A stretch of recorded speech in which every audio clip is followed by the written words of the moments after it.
what that means is that the United States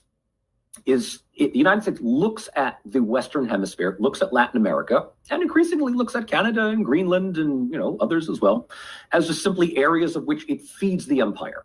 And that's ultimately what it is. It just feeds the empire. I mean, Trump is not interested in anything else except making money, not for the American people, but for his donors, for his major benefactors, which of course he's going to take a major cut from.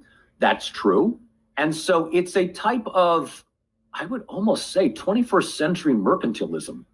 Yeah, and it's of course what the Marxist scholars have been telling us. That's exactly what a capitalist empire must do, right? Yes. It must grab more resources to privatize and to feed upon because investment must get more capital. Yes.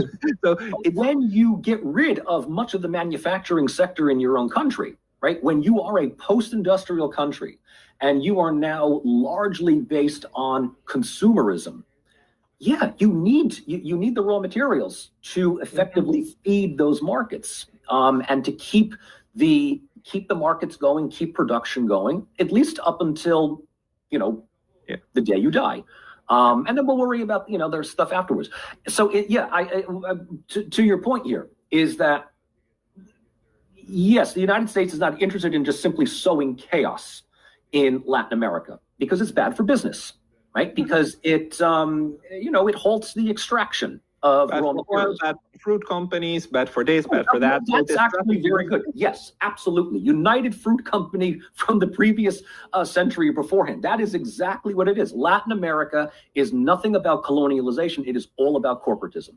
It is absolutely about this type of top-down globalization, where it's not, fair trade, it's absolutely free trade. And if you have an edge over other markets, that is exactly how you are going to dominate.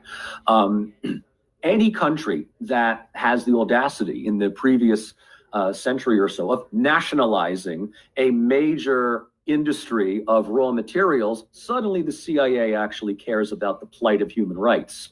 Forget the fact that, Chile under Pinochet or Argentina under Perón or, whatever. Forget any of that. Who cares about that? Forget the fact that one of our closest allies in the Middle East outside of Israel is Saudi Arabia, one of the most repressive governments on the planet.